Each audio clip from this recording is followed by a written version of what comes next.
so important to so many Americans, but they did it. It's a sad day for the court and for the country. 50 years ago, Roe v. Wade was decided and has been the law of the land since then.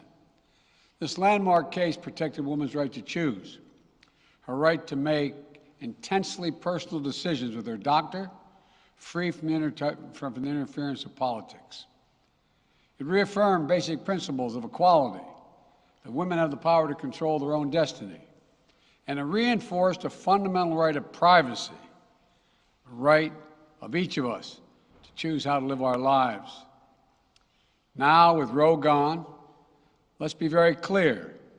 The health and life of women in this nation are now at risk.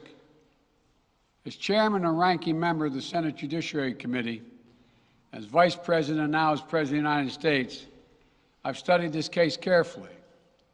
I've overseen more Supreme Court confirmations than anyone today, where this case was always discussed. I believe Roe v. Wade was the correct decision as a matter of constitutional law and application of the fundamental right to privacy and liberty in matters of family and personal autonomy. It was a decision on a complex matter that drew a careful balance between a woman's right to choose earlier in her pregnancy and the state's ability to regulate later in her pregnancy. A decision with broad national consensus that most Americans of faith and backgrounds found acceptable, and that had been the law of the land for most of the lifetime of Americans today. And it was a constitutional principle upheld by justices appointed by Democrat and Republican presidents alike.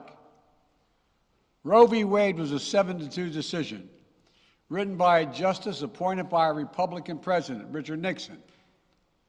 In the 5 decades that followed Roe v. Wade, justices appointed by Republican presidents from Eisenhower, Nixon, and Reagan, George W. Bush, were among the justices who voted to uphold the principles set forth in Roe v. Wade.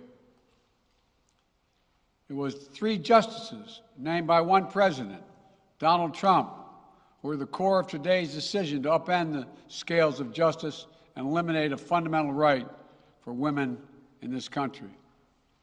Make no mistake, this decision is a culmination of a deliberate effort over decades to upset the balance of our law.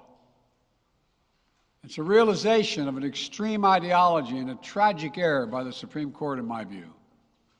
The court has done what it has never done before, expressly take away a constitutional right that is so fundamental to so many Americans that had already been recognized. The court's decision to do so will have real and immediate consequences.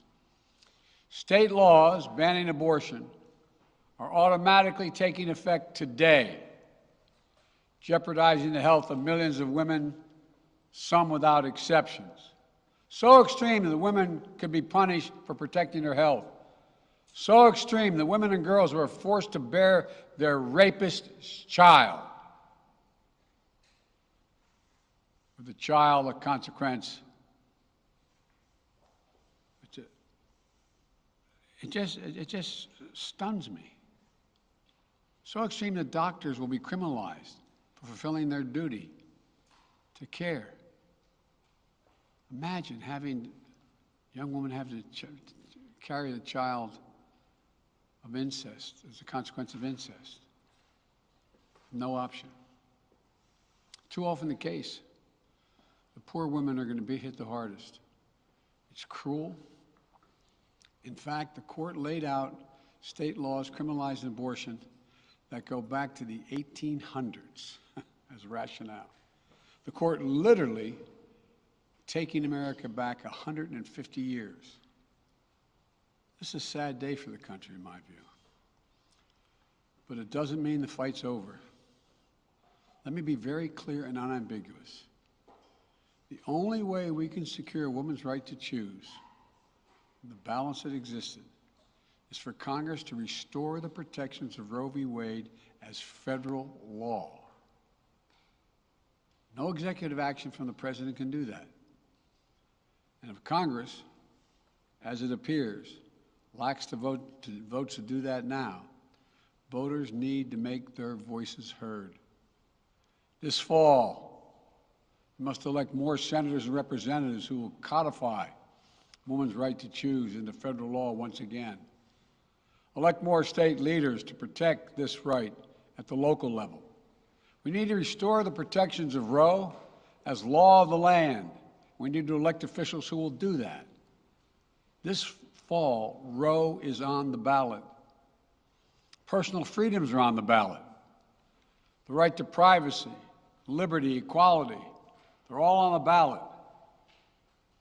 Until then, I will do all of my power to protect a woman's right in states where they will face the consequences of today's decision. While the court's decision cast a dark shadow over a large swath of the land, many states in this country still recognize a woman's right to choose. So, if a woman lives in a state that restricts abortion, the Supreme Court's decision does not prevent her from traveling from her home state to the state that allows it.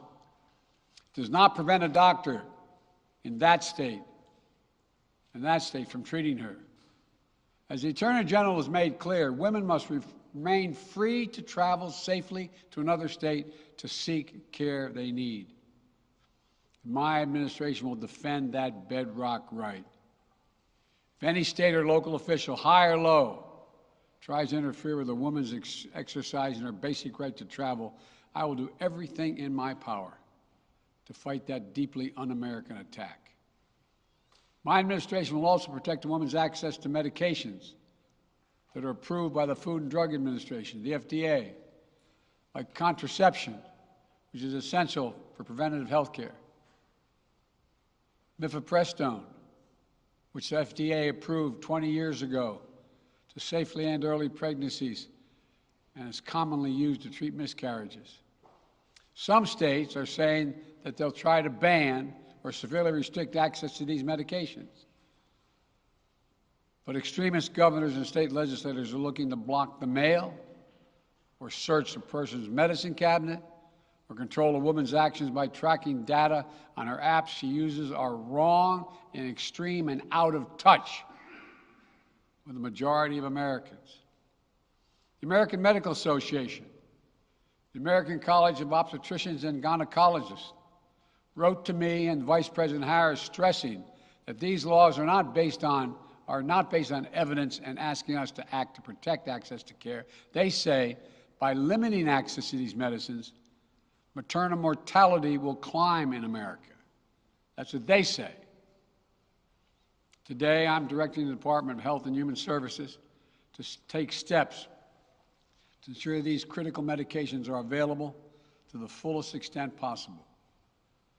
And the politicians cannot interfere in the decisions that should be made between a woman and her doctor. And my administration will remain vigilant as the implications of this decision play out. I've warned about how this decision risks the broader right to privacy for everyone. That's because Roe recognized the fundamental right to privacy that has served as a basis for so many more rights that we've come to take for granted, that are ingrained in the fabric of this country. The right to make the best decisions for your health. The right to use birth control, a married couple in the privacy of their bedroom, for God's sake. The right to marry the person you love. Now, Justice Thomas said as much today. He explicitly called to reconsider the right of marriage equality, the right of couples to make their choices on contraception. This is extreme and dangerous path the court is now taking us on. Let me close with 2 points. First, I call on everyone, no matter how deeply they care about this decision, to keep all protests peaceful. Peaceful, peaceful, peaceful. No intimidation. Violence is never acceptable. Threats and intimidation are not speech. We must stand against violence in any form, regardless of your rationale. Second, I know So many of us are frustrated and disillusioned that the court has taken something away that's so fundamental. I know so many women are now going to face incredibly difficult situations. I hear you. I support you. I stand with you. The consequences and the consensus of the American people, core principles of equality, liberty, dignity, and the stability of the rule of law demand that Roe should not have been overturned.